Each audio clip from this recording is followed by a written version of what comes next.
Bonjour! Nous sommes très fiers de célébrer cette année le bel héritage légué par Ene Burda, créatrice du magazine Burda Style il y a maintenant 70 ans. C'est avec grand plaisir que nous vous avons concocté un tutoriel pour réaliser une magnifique robe rétro, l'une des plus belles pièces de l'histoire du magazine. Il s'agit du modèle 120 que vous retrouverez dans l'édition spéciale anniversaire Burda Style octobre 2020. Cette robe au look vintage se pare de multiples détails travaillés, tels que les généreux plis couchés, les poches en biais et le zip caché sur le côté. La lavalière et la ceinture amovible, ainsi que le grand col blanc, confèrent à cette robe une élégance et un classe Coco Chanel.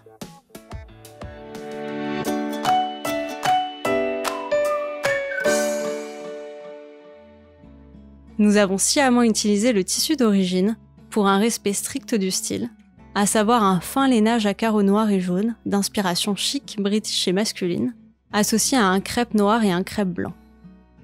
Pour les fournitures, il vous faut une fermeture à glissière invisible avec le pied presseur adapté, des boutons et boutons pression à coudre, ainsi que de la doublure et du thermocollant. Les quantités, références et dimensions sont précisées dans votre magazine. Et bien entendu, munissez-vous de votre nécessaire de couture habituelle. J'ai coupé les pièces 1 à 8 dans le lainage, ainsi que les bandes A et B. La pièce 9 est coupée dans le crêpe blanc, tissu 2, et les pièces 10 et 11 dans le crêpe noir, tissu 3. Les fonds de poche 8 ont également été coupés dans la doublure. Sur les pièces 2 et 4, j'ai passé les fils de bâti le long de l'arête des plis et tracé les lignes de piqûre à la craie. J'ai déjà entoilé les pièces 1, 9, 10 et B, ainsi que l'entrée des poches de la pièce 6, comme indiqué dans les explications du magazine.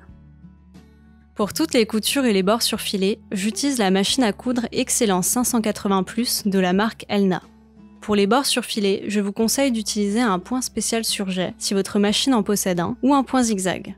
Si vous possédez une surjeteuse, n'hésitez pas à l'utiliser pour des finitions plus nettes. Pour commencer, je vais coudre le haut de la robe.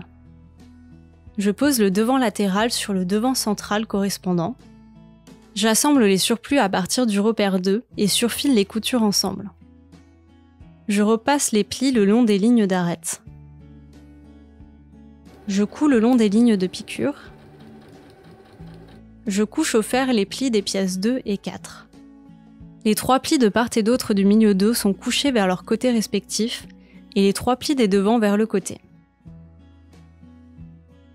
Je pose l'endroit du parement avant sur l'envers du devant et j'assemble à partir du repère 1. Je recoupe les surplus et les repasse vers le parement. Je plie vers l'intérieur le surplus du grand côté opposé, puis le repasse. Je plie chaque parement le long de la ligne de pliure indiquée sur le patron, endroit contre endroit, et j'assemble de la pliure jusqu'au milieu devant, en faisant un point d'arrêt. J'entaille les surplus au niveau du milieu devant. Je retourne les parements et les repasse le long de la pliure. Je rabats le grand côté replié sur la couture de montage du dessous et le surpique. Vous pouvez bâtir cette opération au préalable. J'exécute les boutonnières verticales sur le parement droit en fonction de la taille des boutons, puis je couds les boutons sur le parement gauche. J'assemble les surplus d'épaules à partir du repère 3, endroit contre endroit.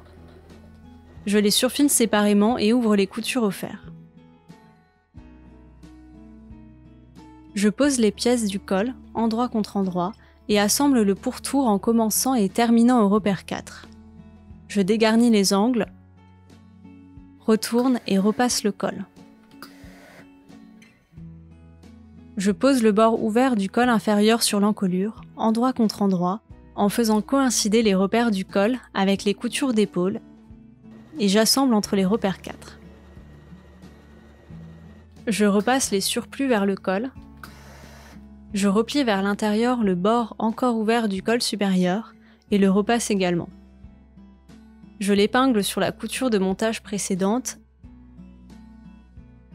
et le surpique. Vous pouvez bâtir cette opération avant de piquer dans le sillon ou coudre le bord du col à la main. J'assemble le bord latéral droit du dos et du devant. Je surfile les surplus séparément et écarte la couture au fer.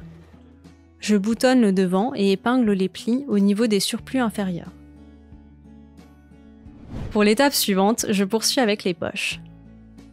J'ai reporté la ligne des poches sur l'entoilage de la pièce 6 à l'aide du crayon. J'épingle le fond de poche en doublure sur la jupe, endroit contre endroit. Les lignes de position des poches se superposent. Je pique sur l'envers de la jupe, à environ 3 mm de part et d'autre de la ligne de position. Les extrémités sont piquées en arrondi. Je fends la jupe et la doublure le long de la ligne de position et jusqu'au ras de la piqûre de chaque extrémité. Je passe le fond de poche par l'ouverture et repasse les coutures. J'épingle la poche en tissu sur la poche en doublure, endroit contre endroit, et je pique au ras de la ligne de montage supérieure. J'assemble les pourtours des poches, puis les surfile ensemble. Nous allons à présent réaliser la jupe. Je pose les plis de la jupe avant, suivant le sens des flèches du patron, et je les épingle ou les bâtis. Je pique la pince des dos et la repasse vers le milieu. J'assemble la couture centrale arrière, ainsi que les bords supérieurs de la sous-patte et de la parmenture, en m'arrêtant à 1,5 cm du bord. J'entaille de biais dans l'angle jusqu'au ras de la piqûre. Je surfile les bords séparément et ouvre la couture centrale au fer. Je surfile les bords longs de la fente. Je repasse vers l'intérieur le bord de fente gauche, ainsi que le surplus de la fente droite. Je place la parmenture du dos gauche sur la sous-patte du bord de fente droit. Je surpique le dos gauche de biais, selon le tracé. La sous-patte est maintenue avec la piqûre. J'assemble la couture latérale droite à partir du repère 8. Je surfile les bords séparément et ouvre la couture au fer. Je fronce le bord inférieur du buste dos en fonction du bord supérieur du dos de jupe.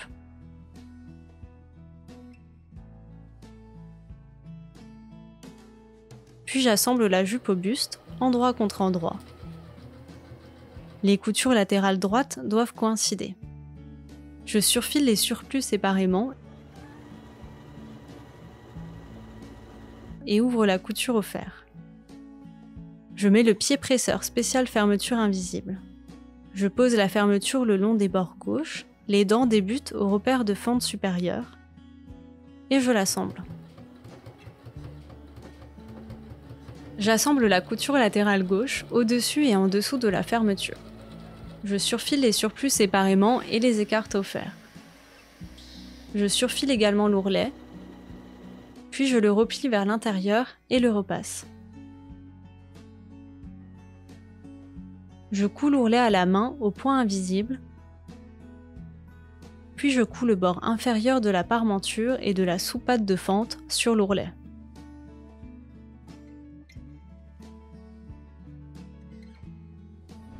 Prochaine étape, les manches et les poignets. J'ai entaillé chaque manche le long de la ligne de fente. J'épingle l'endroit d'un bord longitudinal de la ganse A sur le côté envers de la fente. J'écarte les bords de fente pour les placer dans le prolongement l'un de l'autre, puis je pique aussi près que possible des bords. Je repasse les surplus vers la ganse et replie vers l'intérieur le surplus de l'autre bord longitudinal, puis le repasse. Je le rabats sur la couture de montage et le surpique à ras. Vous pouvez bâtir cette opération au préalable. La ganse finie sera de 7 mm. Sur le haut de la fente, je superpose la ganse et assemble les épaisseurs en piquant de biais. Sur le bord avant de la fente, je replie la ganse vers l'intérieur et la maintiens à l'aide d'une pince. Vous pouvez l'épingler ou la bâtir. J'assemble les manches à partir du repère 6. Je surfile les bords séparément et ouvre les coutures au fer. Je fronce le bas des manches en fonction du poignet. Je laisse dépasser 1,5 cm de sous-patte au bord arrière de fente, là où la ganse n'est pas repliée, et j'assemble l'endroit d'un bord longitudinal du poignet B sur l'envers du bord inférieur de manche. Je repasse les surplus vers le poignet.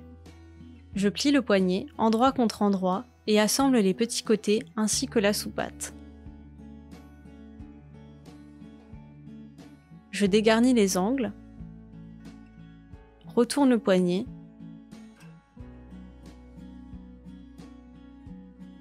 et repasse les coutures. Je rabats le bord ouvert du poignet sur la couture de montage et surpique au ras du bord. Vous pouvez bâtir cette opération avant de piquer. Je fais une boutonnière sur le bord avant du poignet et couds le bouton sur le bord opposé. J'assemble les manches aux emmanchures, endroit contre endroit, en respectant tous les repères.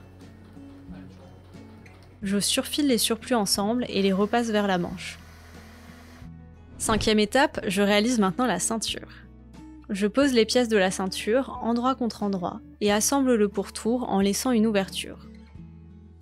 Je dégarnis les angles et recoupe les surplus, puis je la retourne et repasse les coutures. Je ferme l'ouverture avec quelques points à la main, et je couds les boutons pression comme indiqué sur le patron. Pour les passants des coutures latérales de la robe, je couds à la main 3 ou 4 fils au niveau de la taille, entrant et sortant au même emplacement et dans la longueur souhaitée. Je fais des points de boutonnière pour recouvrir les fils tendus. Dernière étape, la réalisation de l'écharpe. Je la plie en deux dans le sens de la longueur, endroit contre endroit, et j'assemble les bords en laissant une ouverture. Je recoupe les surplus, dégarnis les angles, la retourne et repasse les coutures. Je termine en fermant l'ouverture avec quelques points à la main. Le modèle phare spécial anniversaire est maintenant terminé. C'est avec grand plaisir que Florence, la graphiste de votre magazine Burda Style, va la porter. À l'occasion de cet anniversaire, nous en profitons pour remercier chacune et chacun d'entre vous, ainsi que nos partenaires et les équipes Burda Style.